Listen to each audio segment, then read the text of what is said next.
Hey everyone, how you doing? Welcome back. I'm Fuzz, and today I've got a ranking of all the Peter Gabriel solo studio albums, just the big ones, the main ones, right? I'm not talking about like soundtrack albums or collaborations or like New Blood or anything like that, right? Just his main full, complete studio albums that have been released to date. And I have to admit, this was a very challenging task. It was much trickier than I thought it was going to be, trying to figure out where to place all of these albums. So I'll let you guys be the judge. I invite you to check out my ranking here, and also let me know in the comments below how close mine is to your own personal ranking for Peter Gabriel's work. Let's just get right into it and rock this.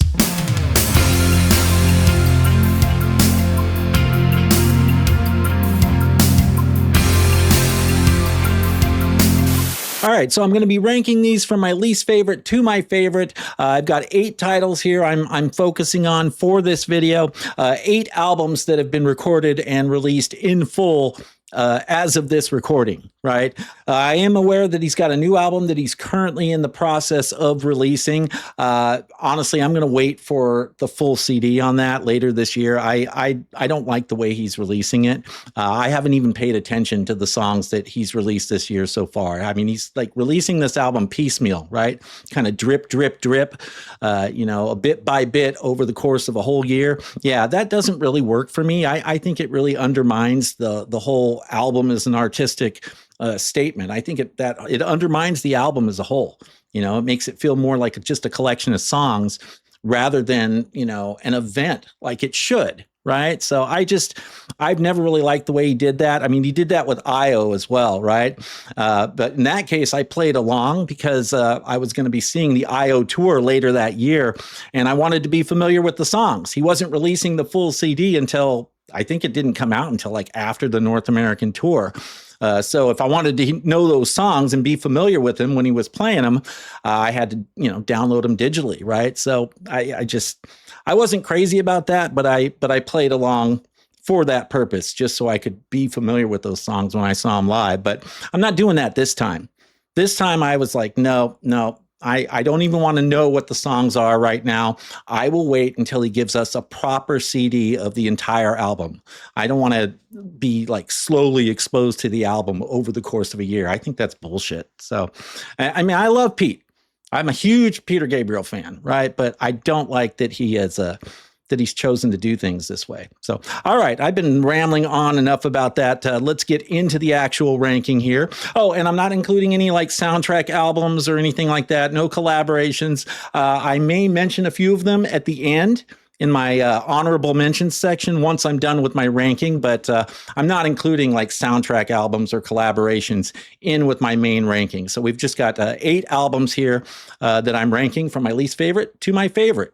All right, so starting off with my number 8, my least favorite Peter Gabriel album, we've got Peter Gabriel 2, often referred to as Scratch, from 1978. And this one was pretty easy for me, actually. I've always kind of felt that way about this album. It's always been my least favorite, so nothing's really changed there over the last, 30 years or 35 years or so since I've been a fan. Yeah, I mean, it's not a bad album. I mean, Peter Gabriel's never made a bad album, but this one is easily my least favorite. It just doesn't do nearly as much for me as his other albums on this list, right? So, but let's see what we've got on here. I do like On the Air. I like DIY. DIY is cool. That one I dig. It's got a few songs I dig. I like Perspective. Exposure. I mean, it's got some decent stuff on it, but of all of his albums, it's got the fewest number of songs that I really dig. Right? It doesn't really it doesn't quite have the same vibe as some of the stuff that came after, as everything that came after. Right? So, but for what it is, it's not bad, but it's easily my least favorite. So, yeah, for my number 8, Peter Gabriel 2. All right, and then for my number 7, this one was a fairly easy choice for me as well. After this, it gets really tricky for me, right? But these first 2 were my 2 least favorites. They were pretty easy for me, and that is that my number 7 is Peter Gabriel 1, often referred to as Car, and it's a great album. I still like this album. I think it's better than the second one, and it's got the classic song Salisbury Hill. right? I mean, you can't go wrong with that one. But let's see, what else has it got? Oh, and it's got the original version of Here Comes the Flood, which I've always thought was kind of cool, right? I mean, I like the solo piano version probably more, but I still think the original studio recording of Here Comes the Flood is pretty damn cool. I also love Modern Love. Modern Love's a great tune. What else we got on here? Humdrum's cool. I dig Humdrum. Yeah, I mean, those are, I think, the big standout tracks for me on this album. You can't go wrong with it. But at the same time, it's definitely one of my least favorites. I don't return to this one as often as I do all the others on my list above this. So, yeah, for my number 7, Peter Gabriel 1. All right, now here's where things start to get pretty interesting for me. This is where things got really tricky, right? Because after those first two, they're all very close for me. I mean, they're all excellent albums. That's the thing about Peter Gabriel. He's remarkably consistent, right? I mean, he just puts out really high quality material. And so, yeah, there's not a whole lot of difference between my number 6 and my number 1. Right? I mean, that's how close we're talking here. So when I rank these, we're talking millimeters, right? Just they're minute little differences or whatever. But I love all of these. You could almost make the case I love all of these top 6, almost pretty damn near close to equally, depending on my mood, right? It just depends on when you catch me, right? But as of today, I think this ranking's pretty solid as best as I can tell, right? So we'll see how this goes. For my number 6, from 1992, we've got Us. Now, the interesting thing about this album for me is that there was a time, if you'd asked me, I don't know, 10 or 15 years ago, 20 years ago, there was a time when I would have had this ranked up near the top. This used to be one of my favorite Peter Gabriel albums. I mean, it's a really important album to me because this was the time, around this time was when I was first starting to really get into Peter Gabriel. I mean, on a deeper level, right? And a shout out to my buddy Sming, my dear friend Sming.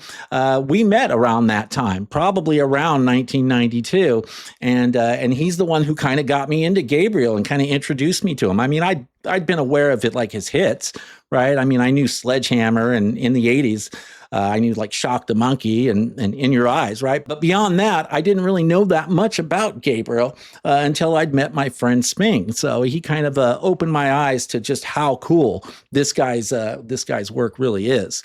And around that time, this album just happened to be coming out, right? It was sometime, it must have been later that year, but we ended up going and seeing this tour. Both me and my friend Sming, we saw the Secret World tour. It was incredible. Still to this day, one of the best concert experiences I've ever had. It has still held up all these years later, 35 years later or whatever, right? It was absolutely incredible. So this was a pretty impactful album in terms of, this was almost like my gateway to Gabriel in a way, although I was kind of absorbing a bunch of albums at once around this time. This one really made an impact on me. I really appreciated the percussive elements of this album and the drums and some of the different things that Gabriel was doing with world rhythms and that kind of thing, right? So this has some amazing songs on it. Come Talk to Me is awesome. I always Love to Be Loved, the second track. Of course, Secret World is a killer song. Always like that one. One of the big singles, the big hit, I think, from this one was Digging in the Dirt. That was pretty huge, wasn't it? That got a lot of attention, I think, at the time. And Washing of the Water is such a great song. And Steam was another single that I think it wasn't as big of a hit as Digging in the Dirt, but it did get some airplay, I think. And I always liked that one.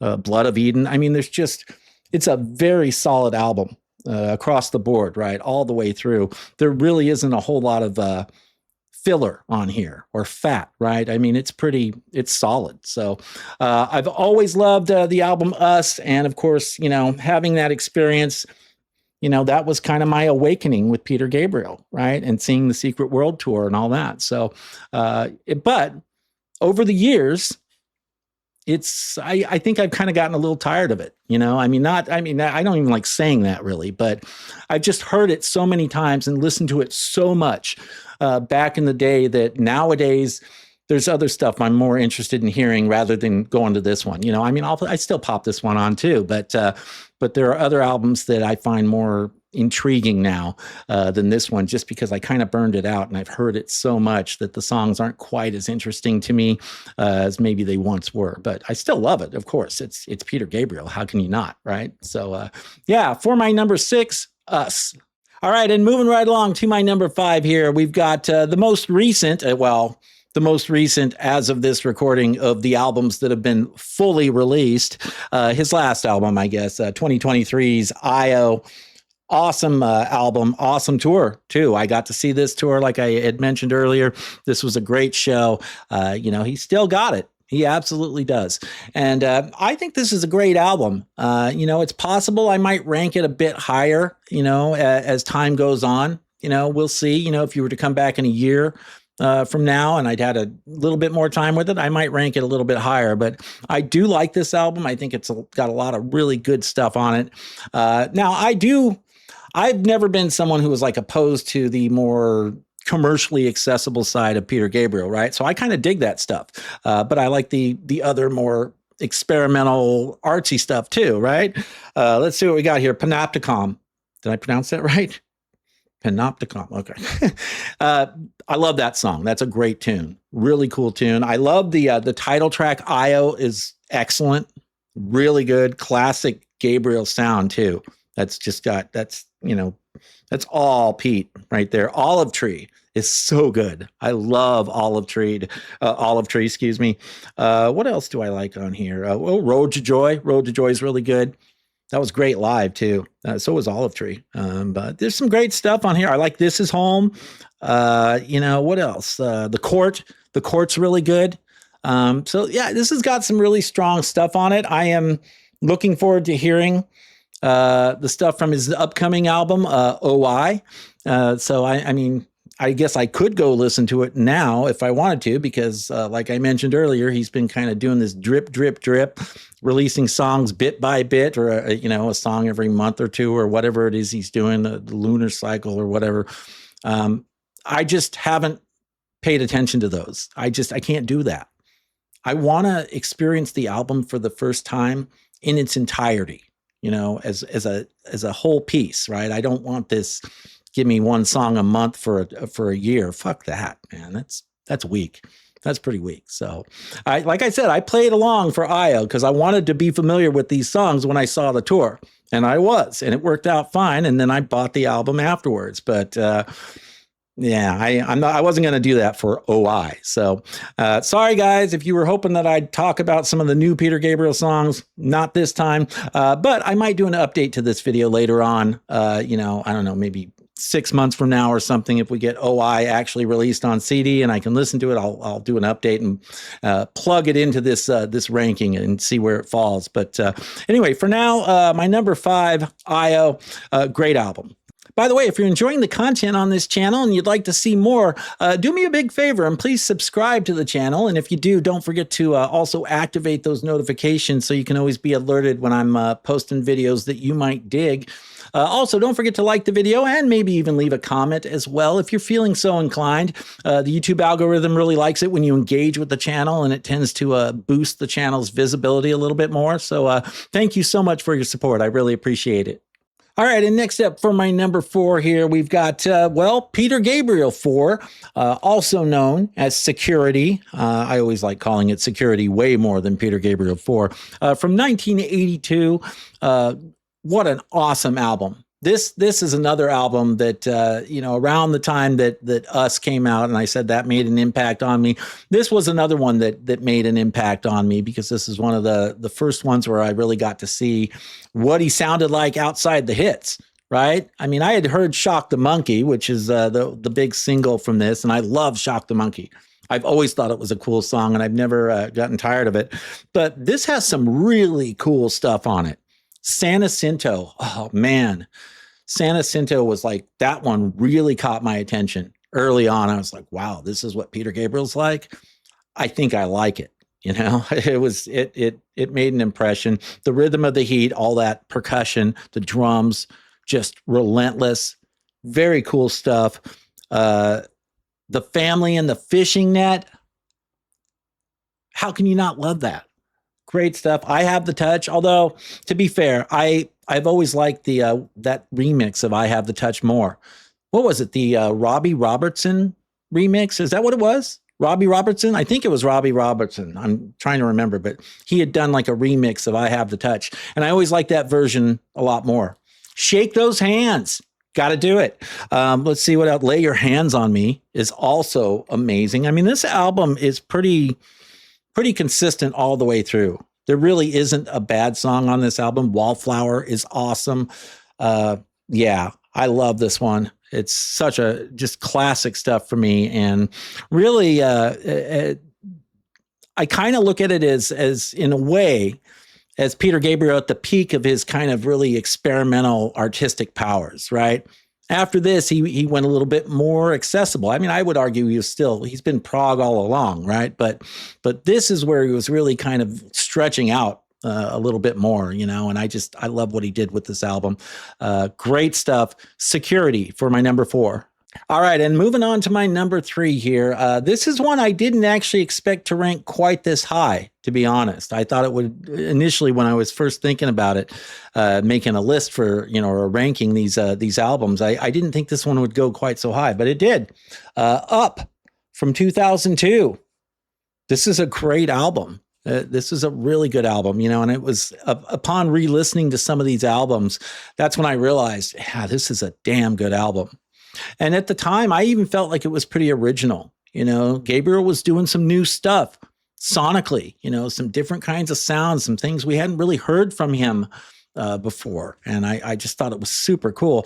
What kind of songs we got on here? I think the first 2 songs are like a big deal, right? I mean, it starts out the gate with just 2 killer songs, Darkness and Growing Up, both of which I love. They're just incredible songs. They're almost worth the price of admission alone for this album, if you ask me. I just think they're that good. But there's a lot of good songs on here. I always like the Barry Williams Show. I also love I Grieve. Oh man, I Grieve is incredible, especially like later on as it kicks in and starts going. That's a great song. I mean, maybe one of my favorite Gabriel songs. You know, like a top 10 kind of Gabriel song for me. But More Than This is also really good. Signal to Noise, excellent stuff. This is just a really strong album all the way through, I think. So he did it. He did a great job with this one. I loved it when it first came out. Unfortunately, I missed this tour. I wasn't able to see that at the time, but I wish I had. But either way, great album. For my number 3, Up. All right, and next up for number 2, this one is an absolute classic. There's no denying it. From 1986, we've got to give it up for So. Love this album. Now, I don't know, maybe it's kind of a cliche to have it ranked so high. This was a hugely successful album for him. This was like his big breakthrough album, I guess. I think some people would say. Sledgehammer was the big hit from this. But he had so many great songs on this. This album is, you know, it's commercially accessible, but it's still artsy as hell. It is super artsy and super experimental. I mean, maybe not in the same way that you know, Security was, right? But a totally different way. But he was trying different things. He was experimenting with different sounds. He was, you know, working in different ways. You know, he was thinking outside the box, even when he made So. And it just so happened this album just took off, you know, and of course the music videos, MTV music videos at the time were huge. They were pretty innovative in their own right, especially for Sledgehammer. I think it won awards for the video, if I remember right, you know, MTV Video Music Awards and maybe something other awards as well. I can't remember. But anyway, Red Rain is such an amazing song. You know, one of my favorites from this album, Red Rain, is incredible. I was like Big Time. I love the kind of pop funk groove with that one. It's such a great tune. In Your Eyes is, of course, absolute classic. And who could forget John Cusack, you know, sitting there holding the boombox up and Say Anything. I mean, that's a culturally iconic moment right there. and it was Peter Gabriel's In Your Eyes was the soundtrack. You know, you got to love that, or was on the soundtrack. You know, what else do we got here? Mercy Street, of course. Amazing. I even like This Is the Picture is a cool tune. I always loved That Voice Again. Got Don't Give Up with Kate Bush. I mean, this album is just a fucking banger all the way through. There's not a bad song on it. There really isn't. So, and I've got the 25th anniversary. I think it was 25th anniversary edition. Also came with a 2 CD live in Athens, right? Which I actually don't really need the 2 CD live in Athens because I've got the Blu-ray. Hang on. So I got the Blu-ray of Live in Athens, the complete concert here, and this also includes like a DVD of all of his music videos, right? So I didn't really need the. Of course, I got this after the fact. I got this later because if I'm going to have live stuff, I'd rather have it on an actual Blu-ray where I can watch it than just a CD. But you know, had to support Pete. Had to get the 25th anniversary edition. Nice little rigid box set there. Yeah. So for my number 2. All right. And for my number 1, that leaves Peter Gabriel 3, Melt from 1980.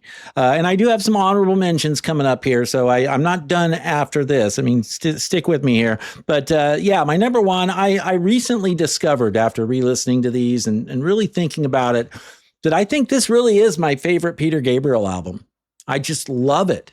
And, you know, if you'd asked me 10 years ago, this probably would have ranked lower for some reason, you know, but recently I've just really been thinking about it a lot. It's like, yeah, I think this one really is my favorite. This is such a damn good album. Of course, you've got, what was the big single on this? Games Without Frontiers is probably the song that most people know if you're more of a casual Gabriel fan, but I love Intruder.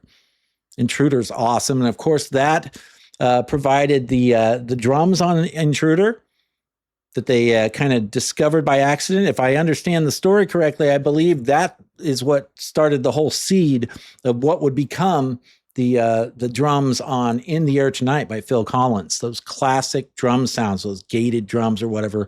It kind of all started with Intruder, if I remember correctly. But No Self-Control, amazing song. I've always loved I Don't Remember. That's another favorite Peter Gabriel song. I may have to do like a top 20 Gabriel songs list or something at some point, you know, or do something like I did with the Cars recently, because he's got so many great songs. This album, honestly, I like pretty much everything on this album. It's really solid all the way through. One of the main reasons it's number 1 for me is because of the song Family Snapshot. That is one of my probably top 5, maybe even top 3 Peter Gabriel songs. I absolutely love Family Snapshot. That song is so cool. And what else we got on here? And Through the Wire. Did I mention that one? Not One of Us is cool. Lead a Normal Life is even cool. Of course, Biko's on here. Now, to be honest, that's the one song that I've never been quite as enamored with as other people. I've never been as big of a fan of that song just because there's not much to it, right? But I mean, it's okay, but it's my least favorite song on the album by far, right? But everything else on this album, I just love it. So, and I always love revisiting this one. You know, it always feels fresh and exciting to me. So yeah, for my number 1, Peter Gabriel 3, also known as Melt. All right, so that covers my main Peter Gabriel ranking, but I did want to talk about a few of his other releases here, just real quick. This is kind of my honorable mentions section. The first thing I wanted to mention, because it has to be mentioned, it's a really important album, and that is the album Passion from 1989. Excellent album. I don't actually own it at this time. I used to own it, and I need to reacquire it. I just haven't gotten around to it yet. But such an incredible album. It's mostly instrumental. There is some vocal stuff in there, but this is the soundtrack for The Last Temptation of Christ, and it is one of the greatest movie soundtracks and scores ever. It is really good. Such an incredible album. If you know, you know. I highly recommend it. If you're a Peter Gabriel fan, but you never checked out Passion, you definitely should. Another honorable mention here is this, I guess this is kind of like a collaboration album he did, this Big Blue Ball. This was 2008. And I mainly bought this, most of this album I don't really care that much about, to be honest. When he does these collaboration albums, it's like, that's cool or whatever. But usually the only songs I really care about from those albums are the Peter Gabriel songs, or the one where he's, prominent on them. But this one I mainly bought for Burn You Up and Burn You Down, or Burn You Up, Burn You Down, right? That's a great tune. I love that tune. I'm not even sure which version is on this. I think there's a couple different mixes out there, and I can never remember which one is the one I like the most. But I wanted to have Burn You Up, Burn You Down on CD. So that's, I think, why I bought this.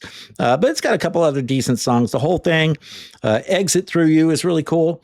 So that was worth mentioning. Big Blue Ball from 2008. And then the last honorable mention is OVO from 2000, the Millennium Show, I think is what it was called. And another one I don't own. I actually need to get that one because it's got some good stuff on it. I do like it. The song Downside Up is on that album, and that is an incredible song. I love that song. Also, The Tower That Ate People, I think, is on that as well, and Father Son. So there's some. I think those are some kind of essential Gabriel songs, or at least Tower That Ate People and Downside Up. I think I do consider those fairly essential Gabriel songs. So I'll have to pick that up at some point. But the rest of the album, it's okay. It's got its moments, but not the kind of thing that I would want to include in like a main ranking, right? So that's why I left the soundtrack stuff out. But that's it. OVO for my final honorable mention. Okay, so that about wraps it up for my ranking of Peter Gabriel's solo albums. Let me know what you think of my ranking in the comments down below, and let me know what your favorite Peter Gabriel solo albums are. I always love chatting with you guys and interacting with you guys in the comments, so make sure you leave me some feedback down below. Also, don't forget to like the video and subscribe if you're not already subscribed. Thank you so much for your support today and for watching today, guys. I really appreciate it, and I'll see you soon.